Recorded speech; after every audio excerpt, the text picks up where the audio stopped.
ফেরাউনের স্ত্রী আসিয়াও রক্তে মাংসে মানুষ ছিল, আমরাও রক্তে মাংসে মানুষ। পার্থক্য শুধু খালি তারা ঈমানের মতো ঈমান এনেছিলেন, আমলের মতো তারা আমল করেছেন। সুতরাং যেভাবে ঈমানের উপরে তারা কষ্ট করেছেন, তারা কষ্ট করে আমল করেছেন, আল্লাহ রাব্বুল আলামিন তাদের জন্য তাদের সন্তুষ্টি, আল্লাহ রাব্বুল আলামিন যে তাদের উপরে সন্তুষ্ট, আল্লাহ সন্তুষ্ট হয়ে আয়াত নাজিল করে জানিয়ে দিয়েছেন সুবহানাল্লাহ।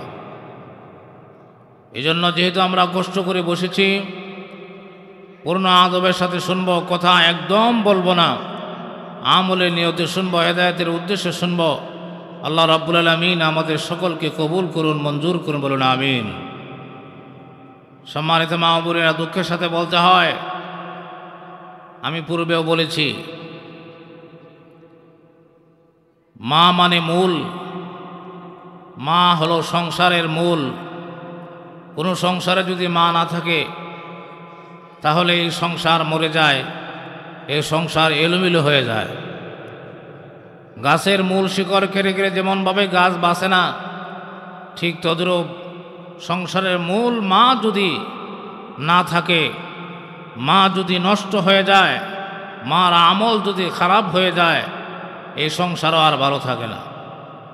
এই জন্য খুব ভালো করে শুনতে হবে, খুব মনোযোগের সাথে শুনতে হবে।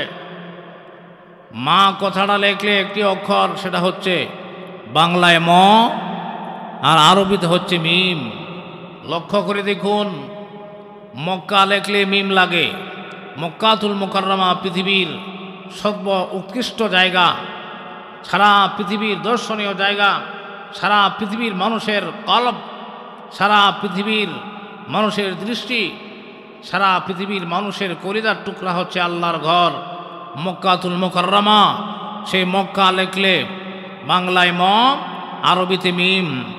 ঠিক তদ্রূপ মদিনা লেখলেও এরকমভাবে বাংলায় ম, আরবিতে অক্ষর হচ্ছে মিম। এরকমভাবে আল্লাহু আকবার গুরুত্বপূর্ণ বিষয়গুলি দেখা গেল মিম অক্ষর দিয়ে শুরু হয়। মা লেখলেও যে অক্ষরটা সেটা হচ্ছে আরবিতে মিম, বাংলায় হচ্ছে আপনার ম। এই কথা আমি চিন্তা করে বের করেছি। মা মানে সংসারের মূল। একটা মা ইচ্ছা করলে পারে সংসারের অবস্থার পরিবর্তন করতে। একজন মা ইচ্ছা করলে পারে একটা বেনামাজি, একটা পথভ্রষ্ট স্বামীকে ভালো পথে আনতে। এইভাবে বললে হয়তো বা অনেকে বলবে, হুজুর আমি এই যে চেষ্টা করি, আমি এই যে বলা বলি করি, এরপরেও তো হচ্ছে না। 100-র মধ্যে এরকম 2-3 জন 5 জন তো থাকবেই। কিন্তু একজন মা ইচ্ছা করলে যে পারে, এটার হাজারো প্রমাণ সারা পৃথিবীতে আছে, বিভিন্ন কিতাবের মধ্যেও আসছে। আল্লাহু আকবার। এরকমভাবে আল্লাহর একজন বান্দি, আল্লাহর একজন বান্দি, তার জীবনে কোনো গুনাহ নাই, জীবনে কোনো গুনাহ করে নাই, স্কুল জীবনে কলেজ জীবনে কোনো গুনাহ করে নাই। আল্লাহর বান্দি যখন বিবাহের সময় হলো, তার মা বাবা এরকমভাবে খুব খোঁজাখুঁজি করে একজন ছেলে এরকমভাবে নির্ণয় করলো আল্লাহর বান্দিকে বিয়ে দেওয়ার জন্য। খুব ভালো করে দেখা দেখি করার পর দেখা গেল আল্লাহর বান্দির বিবাহ হয়ে গেল।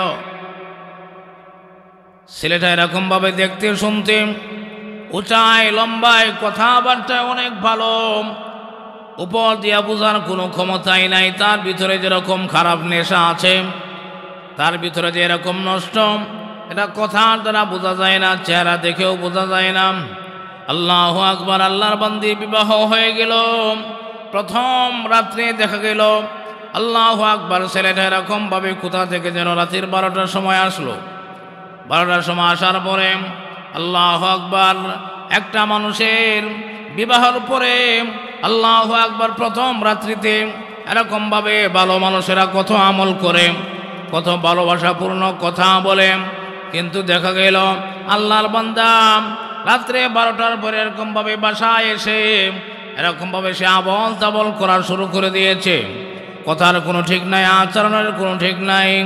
আল্লাহর বান্দি চোখের পানিগুলি ছেড়ে ছেড়ে কান্দে আর বলে, আল্লাহ আমাকে তুমি এমন একটা স্বামী মিলাইলাম, যে স্বামীকে আমি বিবাহর পরে আজকে প্রথম রাত্র সে আমার সাথে এরকমভাবে সৌহার্দ্যপূর্ণ আলোচনা করবে, সৌহার্দ্যপূর্ণ এরকমভাবে আচরণ করবে, আমি আজকে রাত্রে আল্লাহর কাছে দোয়া করব আমাদের আজকে আল্লাহু আকবার মধুর রাত্র, মিলনের রাত্র।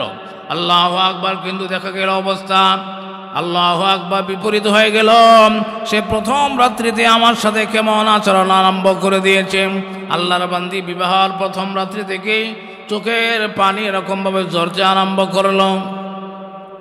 আর এরকমভাবে চিন্তা করে আর আল্লাহর কাছে ডেকে ডেকে বলে, আল্লাহ আমাকে রাস্তা দেখায় দাও, আমাকে রাস্তা বাতলিয়ে দাও গো আল্লাহ।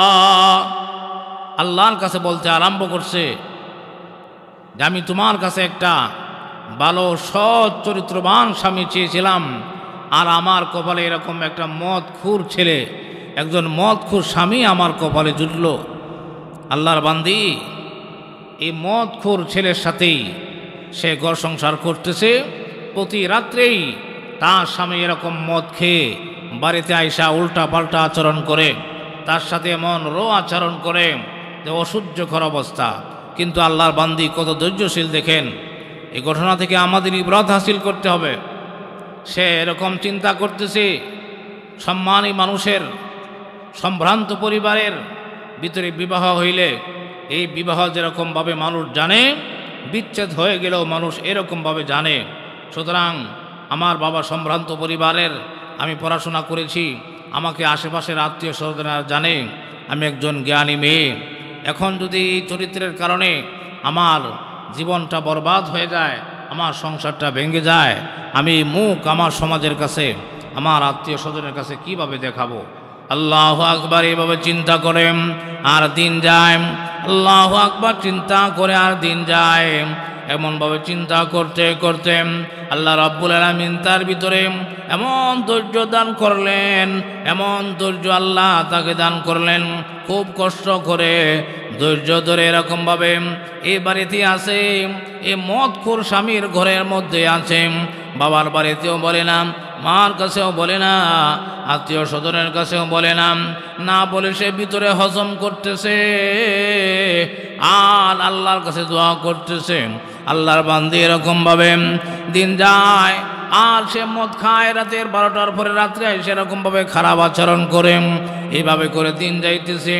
দিন যাইতে যাইতে আল্লাহর বান্দি প্রতি রাত্রে 3টার সময় উঠিয়া আল্লাহু আকবার উযু গোসল করে পাক পবিত্র হইয়া আমার আল্লাহর কাছে দোয়া করে। প্রতিদিন দোয়া করতেছে আল্লাহু আকবার। 1 দিন 2 দিন 3 দিন যখন এরকমভাবে রাত্রে 3টার পরে যখন আল্লাহর বান্দি তাহাজ্জুদের নামাজ আদায় করিয়া আমার আল্লাহর কাছে ডাক দিয়া বলে, আল্লাহ আমি তো তোমার কাছে চেয়েছিলাম একজন চরিত্রবান স্বামী, যেহেতু আমার কপালে এরকম মদখোর একজন চরিত্রহীন স্বামী মিলে গেছে। আল্লাহ দিলের মালিক তুমি, আসমানের মালিক তুমি, জমিনের মালিক তুমি, মানুষের মন মানুষের চরিত্র পরিবর্তন করার মালিক আমার আল্লাহ। আল্লাহকে ডাক দিয়া বলে, আল্লাহ তুমি তো মানুষের এরকমভাবে মন চরিত্রকে পরিবর্তন করে দিতে পারো। আল্লাহ আমি তোমার কাছে বলি, এই সমস্যার কথা আমি আমার মায়ের কাছেও বলি নাই, আমার বাবার কাছেও বলি নাই। আল্লাহু আকবার আমি আমার কোন আত্মীয় স্বজনের কাছেও বলি নাই। ওগো আমার রব, ও আমার আল্লাহ, আমার স্বামীকে তুমি এরকমভাবে হেদায়েত করে দাও। এভাবে যখন আল্লাহর কাছে চোখের পানিগুলি ছেড়ে ছেড়ে প্রতি রাত্রে কান্দে, হঠাৎ করে একদিন আল্লাহু আকবার বিছানার মধ্যে চরিত্রহীন স্বামীটা এরকমভাবে খুঁজে তার স্ত্রীকে পায় না। এরকমভাবে যখন পায় না তখন গৈরগাট দিয়ে এরকমভাবে দেখে আল্লাহু আকবার খাটের নিচে পোলের মধ্যে জায়নামাজ বিছাইয়া তার স্ত্রী এরকমভাবে আল্লাহর কাছে কাঁদতেছে এই চরিত্রহীন স্বামীটার জন্য। নাম ধরে ধরে যখন আল্লাহর কাছে বলতেছে, আল্লাহ আমার স্বামীকে হেদায়েত করে দাও, আমার স্বামীকে এরকমভাবে হেদায়েত করে দাও, আমার স্বামীকে ভালো করে দাও। এইভাবে যখন চোখের পানি ছেড়ে কান্দে আল্লাহু আকবার, তার স্বামী বিছানার মধ্যে শুয়ে শুয়ে চিন্তা করে, কিরে আমি এরকম অসুস্থ চরিত্রবান, আমি এরকম মদখোর, প্রথম দিন থেকে তার সাথে এরকম খারাপ আচরণ করতেছি, এরপরেও সে বাবার বাড়িতে গেল, তার এই চরিত্রের কথা, আমার এই চরিত্রের কথা তার বাড়িতেও বলে নাই, তার কোনো আত্মীয় স্বজনের কাছেও বলে নাই, সেরকমভাবে বাড়ি থেকে ঘুরে আসলো, এখানেও আমার সাথে কোনো খারাপ আচরণ করে নাই। সে আল্লাহর কাছে আমাকে ভালো হওয়ার জন্য, আমার ভালোর জন্য, আমার কল্যাণের জন্য আল্লাহর কাছে দোয়া করতেছে। আল্লাহ রাব্বুল আলামিন দোয়া কবুল করে নিলেন, সুবহানাল্লাহ। আল্লাহ দোয়া কবুল করে নিয়ে আল্লাহ রাব্বুল আলামিন এই মদখুর স্বামীকে পূর্ণ হেদায়েত করে দিলেন, সুবহানাল্লাহ। অসম্মানিত মা বলিলাম, আল্লাহু আকবার। আমি আপনাদেরকে জিজ্ঞাসা করি, এই আলোচনা যে পর্যন্ত যাবে এ সমস্ত মা বোনেরা শুনবে, সকল মা বোনদের কাছে আমার প্রশ্ন, অনেক মা বোনেরা আছে অভিযোগ করে, স্বামীর ব্যাপারে অভিযোগ করে, আমার স্বামীকে বলি নামাজ পড়ে না, আমার স্বামীকে বলি জুয়া খেলো না, খারাপ কাজ করো না, সে ফিরে না। কিন্তু আপনাদেরকে জিজ্ঞাসা করি, ওই যে আল্লাহর বান্দি যে তরিকায়, যেভাবে আল্লাহর কাছে তার স্বামীর ভালোর জন্য, তার স্বামীকে হিদায়াত করার জন্য যেভাবে যে তরিকায় আল্লাহর কাছে চেয়েছেন, এর 100 ভাগের 1 ভাগ নিয়ে আমরা বলি, 1 ভাগ নিয়ে আমরা করি? উত্তরে না, না, আমরা কোনোদিন এইভাবে আল্লাহর কাছে দোয়া করি নাই, তাহাজ্জুদ করি, নিজের স্বামীর জন্য দোয়া করি নাই। আল্লাহু আকবার। এই ঘটনা আপনাদেরকে শোনালাম, এই জন্য শোনালাম, সন্তান নামাজ পড়ে না, সন্তান কথা শুনে না, স্বামী নামাজ পড়ে না, নামাজ না পড়ে অন্যায় অপরাধ করে জাহান্নামের খাতায় নাম উঠিয়ে দিয়েছে। আপনার স্বামীর নাম জাহান্নামের খাতায় উঠে গেছে। আপনি কেমনে ঘুমান, আপনি কীভাবে নিশ্চিন্তায় ঘুরেন? কারণ আপনার তো সে স্বামী, আপনার তো সন্তান। আপনার স্বামী যদি আজকে এরকমভাবে কোর্টে একটা মামলা থাকে, থানার মধ্যে যদি মামলা হয়, আল্লাহু আকবার, যেমনভাবে আপনার ঘুম হবে না, পরিবারের কোনো মানুষের ঘুম হবে না। কেমনে এই জাহান্নামের এই মামলা থেকে এরকমভাবে নাম কাটানোর জন্য কোথায় কোন আত্মীয় আছে, এইভাবে তালাশ করে করে ফোন করে আপনি আপনার স্বামীর জন্য চোখের পানি ছাড়বেন। কারণ দৈরে নিলেগায় একলা থাকতে হবে। আল্লাহু আকবার। স্বামীর দেয়াল কাটতে হবে।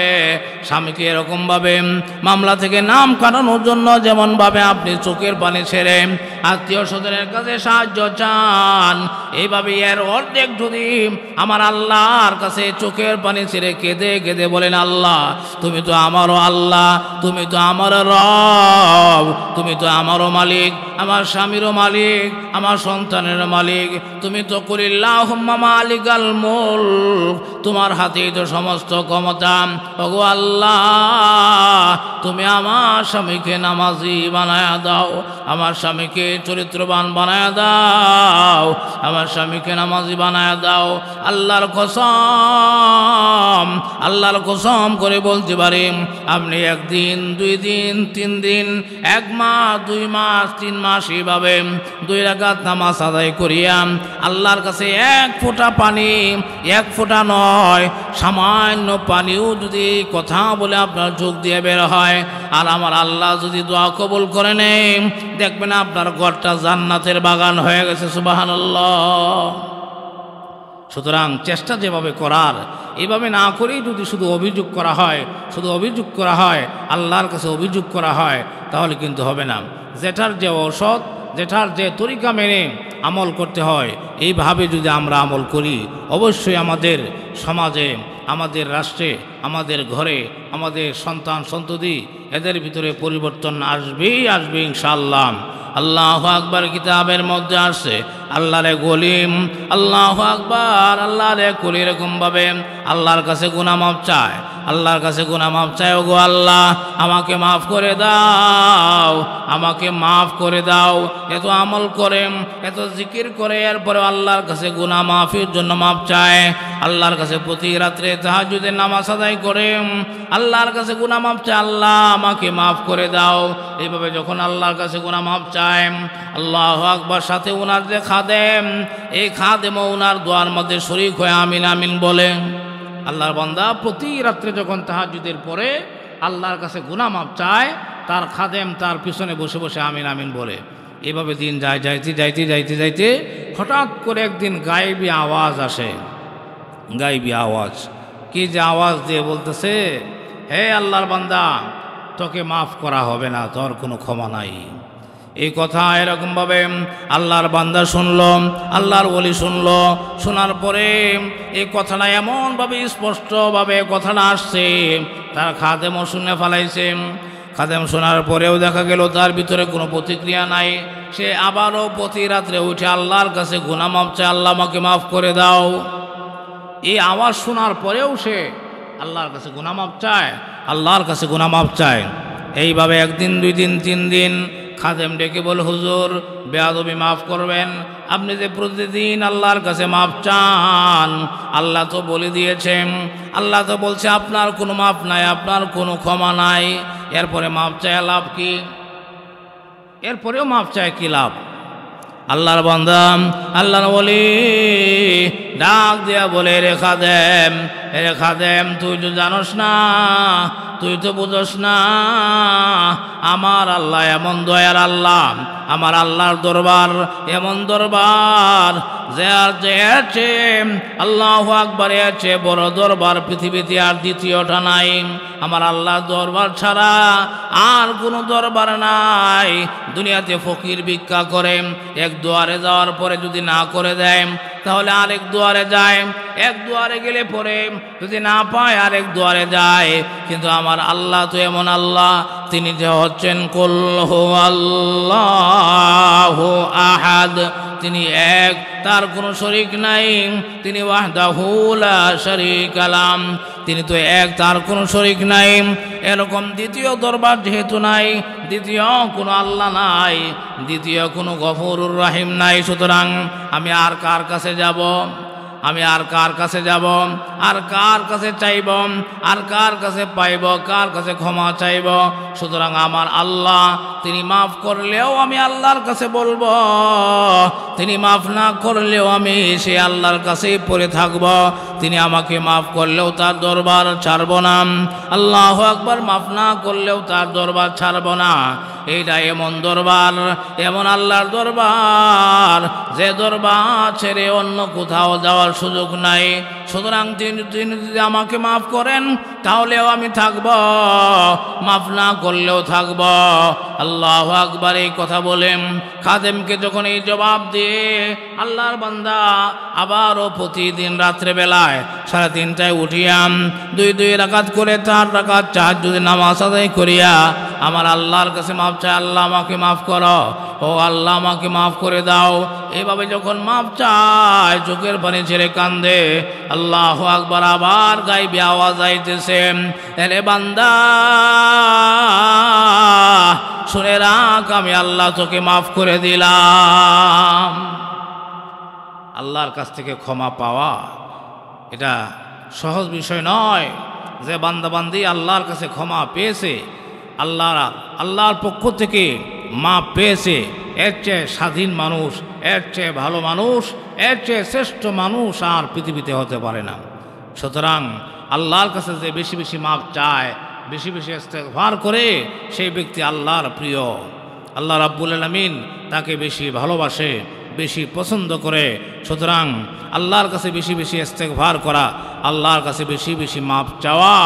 মাপ চাইলে পরে কি হয়?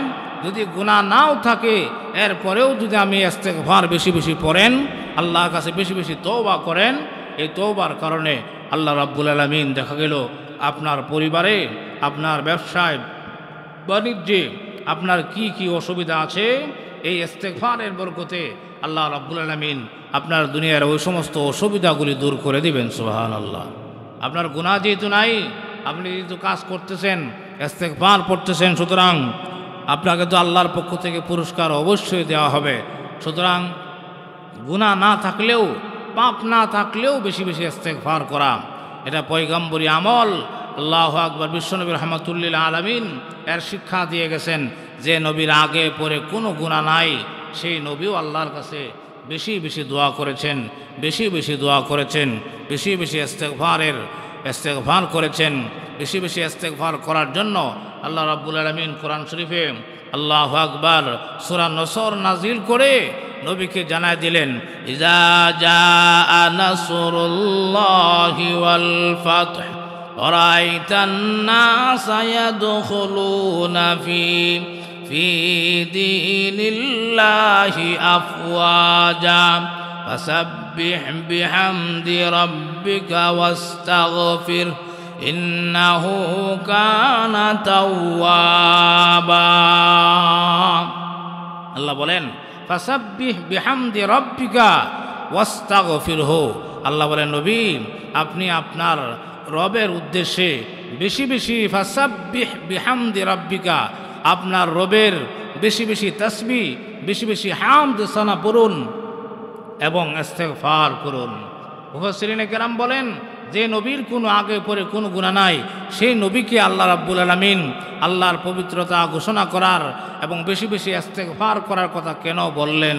মুফাসসিরিনে কেরাম বলেন, এটা নবীকে বলা হয় নাই, নবীকে ডাইরেক্ট বলে ইনডাইরেক্ট তার উম্মতকে বোঝানোর জন্য আল্লাহ রাব্বুল আলামিন এই আয়াতি কারিমার ভিতরে এইভাবে বলেছেন। সুতরাং ইস্তেগফার করা এটা বহুত বড় আমল, গুরুত্বপূর্ণ আমল। আল্লাহু আকবারের জন্য আমি বলতেছিলাম, আমার মূল কথা ছিল একজন মা হচ্ছে সংসারের মূল, একজন মা সংসারের মূল। আল্লাহু আকবার। আপনাদের উপরে কামাইয়ের কোনো দায়িত্ব নাই, কামাই করার দায়িত্ব আপনার পোশাক পরিচ্ছদ, সন্তানাদির পোশাক পরিচ্ছদ এগুলার ব্যবস্থা করার দায়িত্ব হচ্ছে একজন পুরুষের উপরে। যেহেতু আপনার উপরে কামাই করার, চাকরি করার দায়িত্ব নাই, সুতরাং আপনার স্বামী যদি আপনাকে যেভাবেই কামাই করে খাওয়াক না কেন, আপনার খাবার হালাল, আপনার খাবার হালাল, আপনার পোশাক হালাল। যে ব্যক্তির খাবার পোশাক হালাল হবে সেই ব্যক্তির কথাও হালাল। সেই ব্যক্তি যদি ভালো করে ওযু করে পবিত্র হয়ে এখন নিষ্ঠার সাথে আল্লাহর কাছে কোনো কিছু চায়, তাহলে আল্লাহ রাব্বুল আলামিন ওই বান্দির আমল আল্লাহ কবুল করবেন, ওই বান্দির দোয়া আল্লাহ কবুল করবেন। আমাদের দোয়া কেন কবুল হয় না? আমাদের পোশাক হালাল পয়সা নয়, আমাদের খাবার হালাল নয়।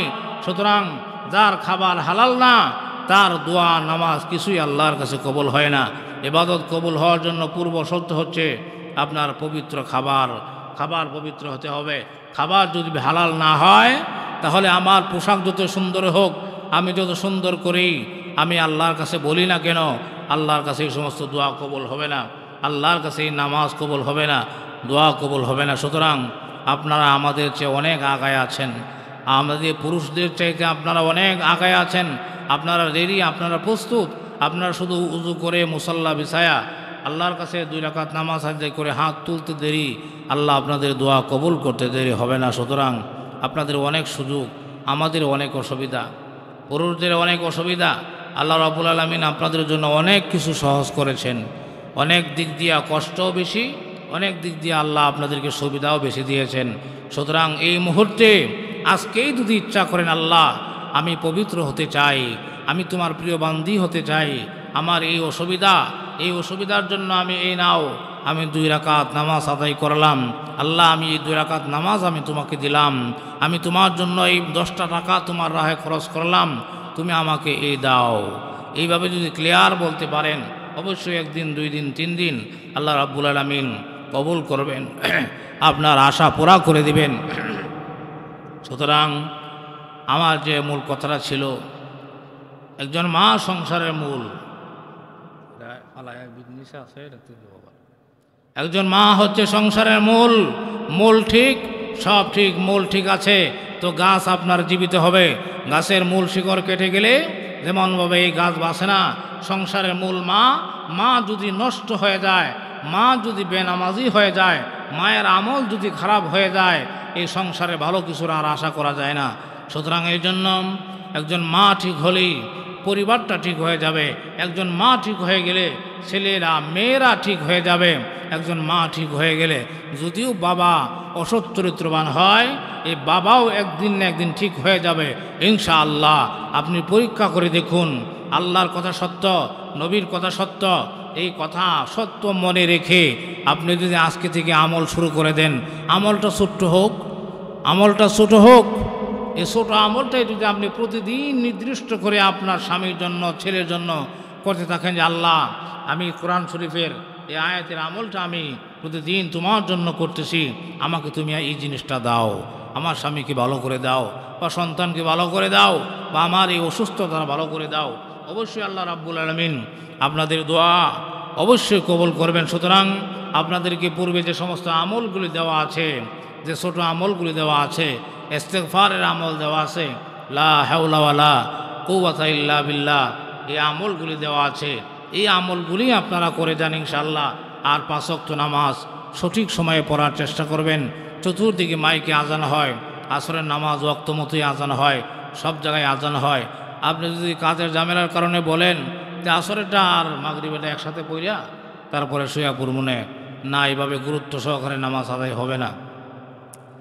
যত কাজ যত ঝামেলাই হোক না কেন, আপনি আসরেরটা আসরের সময় পড়তে হবে, জোহরের নামাজ জোহরের সময় পড়তে হবে।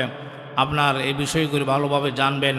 আপনি জোহরের নামাজ, জোহরে আজান হইল, জোহরের নামাজের আজান মসজিদগুলোতে 1:30টায় নামাজ পড়া হয়, আপনি সর্বোচ্চ 2টার ভিতরে নামাজ আদায় করে নিতে হবে। আসরের নামাজ আপনি আজানের পরে সর্বোচ্চ আধা ঘন্টার ভিতরে আপনি নামাজ পড়ে নিতে হবে। মাগরিবের নামাজ আজানের পরে আপনি 15 মিনিটের ভিতরে আপনার নামাজ পড়ে নিতে হবে। এশার নামাজের জন্য ওয়াক্ত অনেক লম্বা, আপনি আজানের পরে 1-1.5 ঘন্টা পরেও যদি পড়েন তাও ওয়াক্ত ঠিক থাকবে, কাজা হবে না। তবে যারা পুরুষ তারা তো আজানের 15 মিনিটের ভিতরে জামাতের সাথে মসজিদে নামাজ পড়তে হবে।